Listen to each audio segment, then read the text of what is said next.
what's up, friends? Welcome to another episode of the 10 Laws Podcast with East Forest. I'm Mr. Forest. This week, I wanted to give you sort of like a behind the scenes on the Spores album, which just came out in full on the new moon here, October 16th, 2020. And I wanted to tell you, it's a very unique as far as how albums are made, how that one was made. And also just kind of tell you not just how it was made musically, but how it was sort of made energetically. But first, I just want to let you know that we're going to be doing a live stream event with Envelop SF. That's Christopher Willett's space, where he's going to do a spatial remix of the Spores album. You can tune in and listen to that with me in real time. Then afterwards, we're going to join in conversation, do a little Q&A, go deeper into this record and your experience with it. So that's on November 1st. So if you want to join in, you have to get a ticket, but it's super duper affordable. Check those out, eastforest.org. You can grab a ticket and learn more about the event. It's sort of the Spores virtual release, spatial remix with Envelop SF on November 1st. So about how this record was made. Some of you probably have heard me say this word like ceremony concert or ceremony album, and like, well, what does that mean? And it can mean different things, but in this instance, Spores is a part of the Music for Mushrooms, a soundtrack for the Psychedelic Practitioner album. It's essentially excerpts from that album. And the Music for Mushrooms album, like several other of my other albums, are live improvised recordings from medicine ceremonies, psilocybin therapeutic ceremonies. And that's a big thing for me to say because for many years I didn't want to say that. I was, it's not something that is condoned in society. And so we had to keep some protections, and we still do. But essentially, you're just trying to help someone through these journeys, and I'm playing the music. So that's my role, and the music is the guide to guide people through that experience. And my interest along with the folks who are hosting this, is how can we create an experience that's the most positive, safe, gentle but powerful, really deeply meaningful experience for people. And music is the central guide, as it has been in other ceremonies for millennia. Music is the vehicle of the ceremony. In many ways, it is the ceremony. So anyway, this all started 12, 13 years ago when I was in New York City and just starting to have my own spiritual awakenings of sorts, like a reawakening out of my adolescence into, I don't want to say adulthood, because if anything, it's like a sloughing off of certain beliefs and ideas and preconceptions. But things were like breaking down. It was the Occupy Wall Street time, the financial collapse. I've always been a musician, but I had a photography job. That was sort of my day job, and it was a pretty sweet gig. People essentially came over to my place, and I'd take portraits.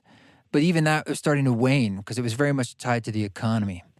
And so things were breaking down. And often when things break down, there's doorways of opportunity. There's doorways for you to walk through. And I see this now, okay? And that's why we often, great change or meaningful change in our lives comes from collapse. Or maybe if that feels like a pejorative word, perhaps you could say meaningful change comes from newness being able to emerge.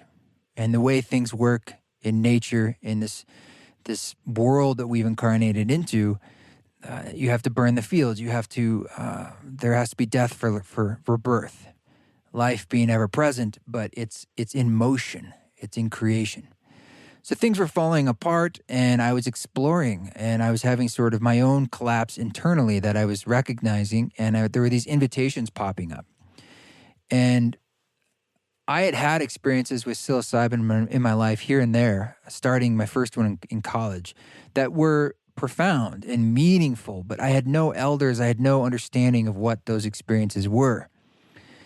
But they were really valuable and important to me on a just sort of a gut level and a heart level. Like I'd experienced stuff that felt like truer than true, realer than real in a sense. And so I was invited to my first ayahuasca ceremony with these Peruvian shamans who were the real deal, didn't speak English. They were bringing up the medicine as it's in their lineage that has been done that way for thousands of years. And I was terrified to go, absolutely terrified. And a friend of mine invited me up, and long story short, eventually I said yes, and I prepared, I meditated every day for a few months and did the full dieta preparation to clean out myself physically and emotionally and mentally before, and had a very, very powerful experience. And I started to explore music and ceremony and other ceremonies as well, whether it was a Lakota sweat lodge or later I had experiences in Peru at Machu Picchu with San Pedro, which is an incredible story in itself, and other experiences. And learning about how what we know in sound science, talking to my friends like Alexander Tanous, who's been on the podcast, if you want to go back in time, if you want to go deep into the music and sound healing rabbit hole. But I wanted to combine sort of what I was picking up from indigenous knowledge and use of sound and music in ceremonial space with medicine, and then what we know from the science, like what we've learned. And I was just pulling all this into my brain, into my psyche, and started to make music. And because the things I was working on, the band I was in that I was pushing so hard, it just wasn't working, right? And everything, there was just all these doorways of time and opportunity. And I decided to start making music just for me that I could use with psilocybin, potentially, or at least that's what inspired it. Music that would be introspective, and it would start to touch, like a feeling of it would touch on the feeling that I had felt before in those ineffable, ethereal spaces. And that's the best way I can describe it. Like there was just a particular feeling that I was chasing. And so I would sit in my my bedroom in Brooklyn, that was underneath the Manhattan Bridge, and the train would go by every few minutes. And if I was recording anything on like a microphone, I'd have to stop. I even built these like crazy, like the building was an old factory, so that the walls were like a foot thick of brick, but nonetheless, I mean, this thundering train would kind of vibrate the building. And I built these like window type plug things, these like super heavy plywood and I bought this acoustical foam that kind of like slid into the window and you'd lock it in. And it did dampen the noise, but it also like made it pitch black. Like couldn't see your hand in front of your face. And it made it very hot. You couldn't run your AC or anything like that. So I remember one night I left him in and I couldn't get up in the morning. I didn't know like what day it was or what time because it's like sensory deprivation chamber. Anyway, it was an interesting way to record. But I didn't have any plan with the music other than it was a tool for myself. I thought I knew in my heart, I was like, this is definitely not commercial. I wouldn't even know what genre to call it. No one's going to be interested in it. It's largely instrumental. I think it's great music, but I didn't have like this agenda of like, and then I'm going to take this and make a career out of it and be talking about it 12, 13 years later.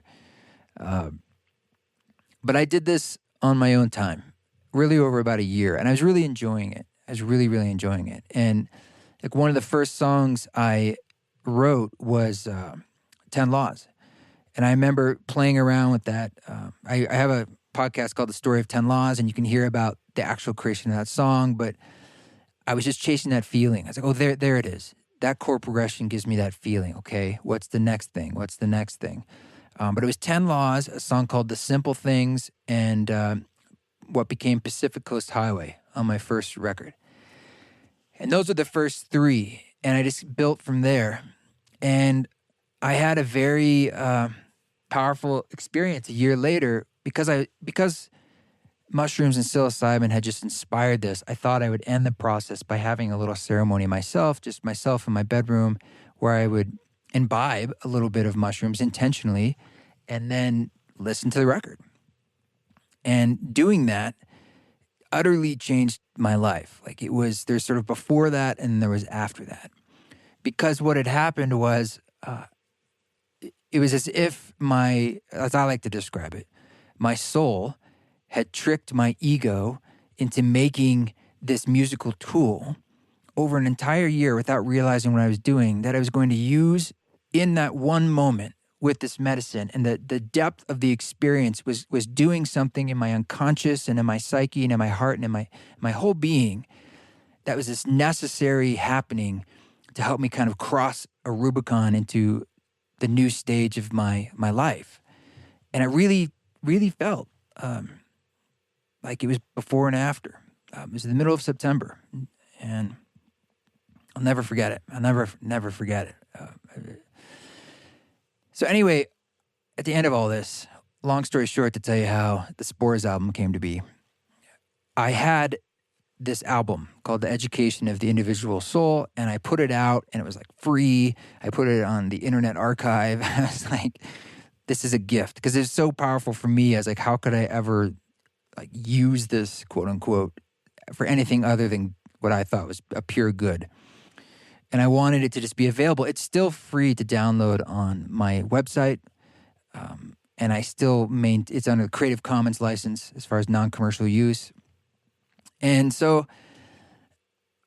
when I went to that first ayahuasca ceremony, this album, I had it, and I gave it to someone that I met at this ceremony.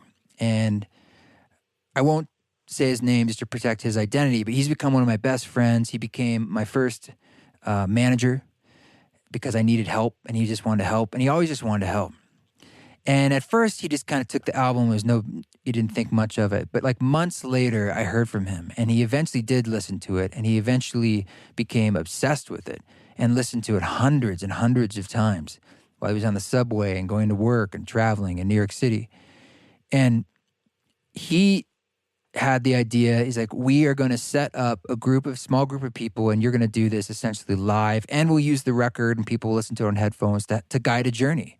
A psilocybin journey. And I'm like, it's like, bro, I don't know how to do that. That seems really crazy. And he's just one of these guys who's always pushed me into doing things, or should I say encouraged, but just done it. Just sort of like open the door, put on the parachute, and kick you out. And he set it up, and we went upstate, and there were 6 people. And I set up my little keyboard, my little looping station, and I did my best from the little bit I knew to just guide people through. And I learned a lot, because there are a lot of things that were sort of challenging. Like I remember certain, shall we call them guidelines or protocols we came up with over the years that I didn't have back then. And we just learned this by doing it anecdotally. And some of them are quite simple. Like we had 4 agreements. One of them was no technology. And that's because back then, like one of the guys, you get into an altered state, was playing with his camera and like taking pictures, and it was very distracting, and he obviously was using that as a kind of distraction from really diving in. So that's something that came out of that. And one of the other guidelines was we'll start together and we'll finish together. So that means, look, you can be an adult. If you need to leave, come back, that's fine. But we're not here to bail just because it's difficult or you're uncomfortable. Because somebody bailed. They just sort of left in the middle of it, and they never came back. And that was distracting too, and disconcerting, and sort of holding that container didn't really happen. The other ones that we eventually came up with was to respect the silence, meaning like honoring that the lack of talking, and if you're moving around the room a lot, that's very difficult to other people in their experience, so we're going to do that. And the other one is to protect your personal space, so it's not to turn into like a cuddle puddle and that kind of thing. It's like, no, you're here to do your work. It's a group experience, but you're kind of here those are all in a way crutches in essence, like, even holding someone's hand, which is okay when you need help, of course. But again, these aren't hard rules. They're just guidelines. So we did the ceremony, and I recorded it. I just put a little like Zoom recorder like on the floor, recording the room sound. So really basic. And I have that recording. I'm going to play you a little bit of it because you're going to hear some of the evolution of where things went. So what I'm playing through, just so you know, the real rudimentary gear is it's a Nord keyboard. I'm sitting down. I think I had like an Akai Headrush looper. This is like a mono looper where you can just put just one loop basically. And I might have had like a, what's it called? Electroharmonics, reverb, and maybe delay pedal that I was plugging everything through that could turn on or off. That might have been it, and a couple like little percussion-y things. And I was really just in the very early stages of figuring out how to do looping, because when I'd done the education of the Individual Soul album that was in the studio, and I'm now looping live as a way to figure out how to recreate it, right? And that's not something I'd done, so it's really fresh for me. But you'll hear kind of I wanted to help you connect the dots from like where it began to where it ended up. So first, we're just going to hear a sampling of some of that recording from the very first improvised live ceremony.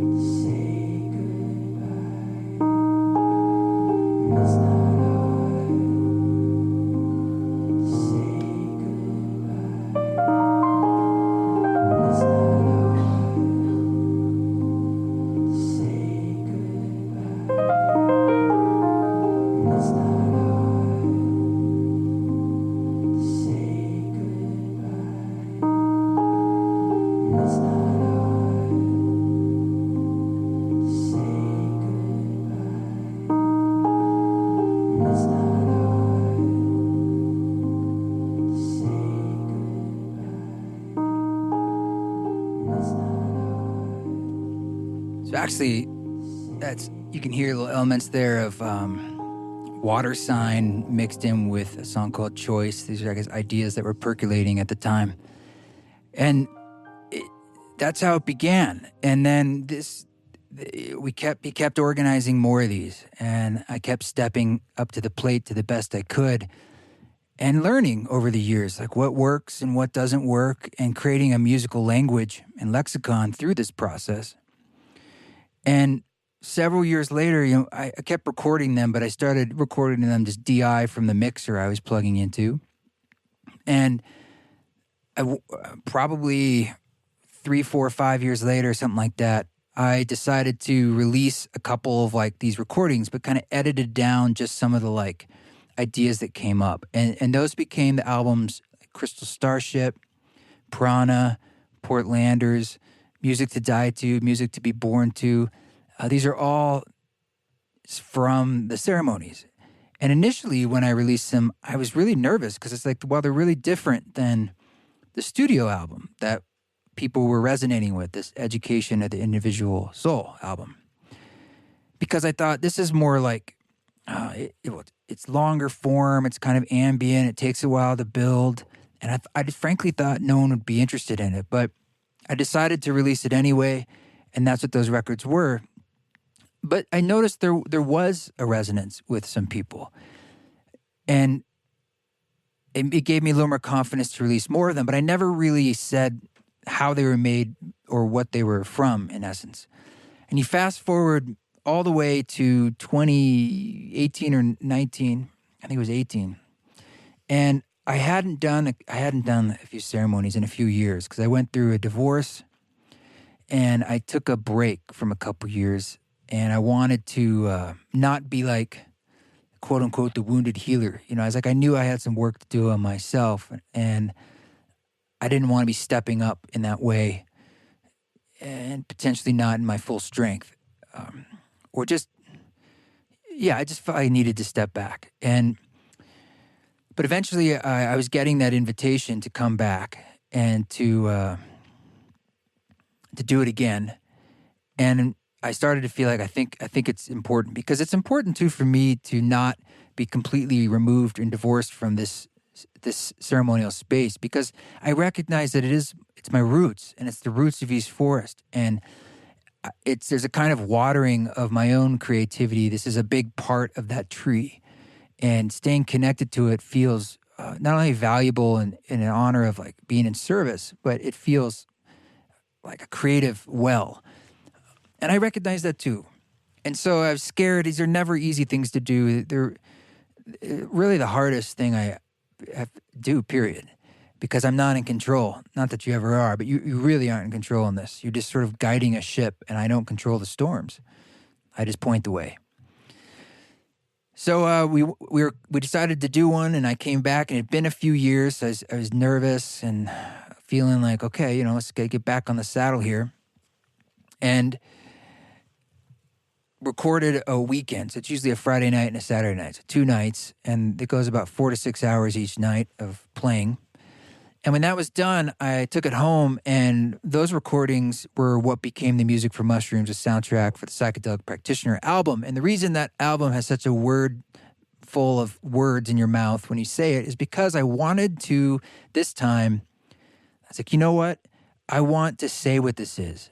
And not only just say what it is, say what it's for, and start talking about how it can be used and how it's made. That's really the intention of me saying all this right now. And it was a real tool. And so it's like, I don't want to just release excerpts of it anymore. I want to release the whole thing, which I really thought very few people would be interested in. It was like a 5-hour album of 30-minute songs. Like this is, but I was like, I'm going to do it. I'm going to do it. I just felt the calling. And so that's what that album, why it was released that way. But you're asking now, why did I then make the Spores album, which is like excerpts from it, as I'd done in the past? Well, I came down here to southern Utah in one winter in February to finish the mixing on the Music for Mushrooms record. And it's not much you can mix because it's just a stereo track. But what I essentially mastering it, I wanted to run it through the API console here, sweeten it up a little bit, do some EQ, and the rest of the like mastering and EQing and like tape emulation and that sort of stuff was done in the box, in the computer. So I did that, and it's done in real time, so it took a long time, but I had a little extra time, and it was February, and there was this huge snowstorm. Like, I couldn't even get to my place that I know where I live in town, and so a friend of mine let me stay in their place that you could get to. It's like this little modular home, and there were probably 4 feet of snow outside, huge storm. I had my dog Kaya with me, and I still was here another week or something. And I remember sitting in the living room of this modular home thinking like, look, I could make an edited version of this and maybe fit it on a vinyl. That was my real interest. Or I could not, but that was sort of that lazy part of me thinking like, it's just because it's a lot of work. And usually the German half of me will step in and be like, well, then just do the work. So I ended up just working on it. Seeing if it was possible. Like, what would it be like if I tried taking this Music for Mushrooms album and truncating it down? Would it still hold the essence?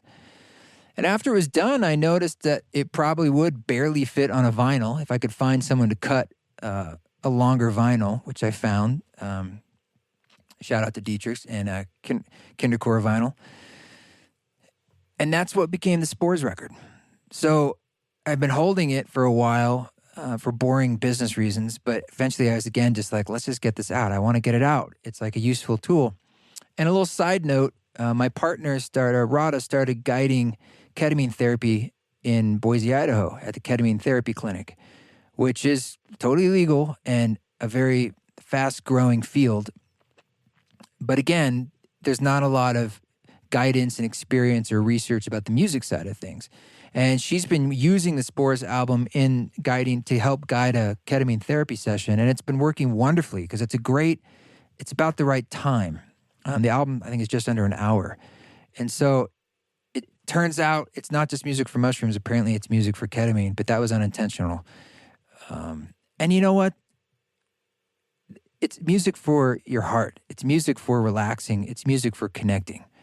It's music for you. There's no wrong way to step into this experience. It's whatever feels right to you. And that's been my overall intention with all this stuff. I talk about the ceremonies and how things began mostly as a way to re-educate and demystify and just say, like, it's universal. It doesn't matter if you take a psychedelic or not. It's like, it's just about shutting off certain things on the outside and opening up the inside. And I just want to make music that helps guide you through that and helps guide you into that. So I wanted to create a bridge between people maybe who feel that that's a very comfortable space that they want and know about versus people who are afraid of it or judging it. It's like, it's okay because we're all just human beings. We all have the ability to resonate with music, and we all have an interior life.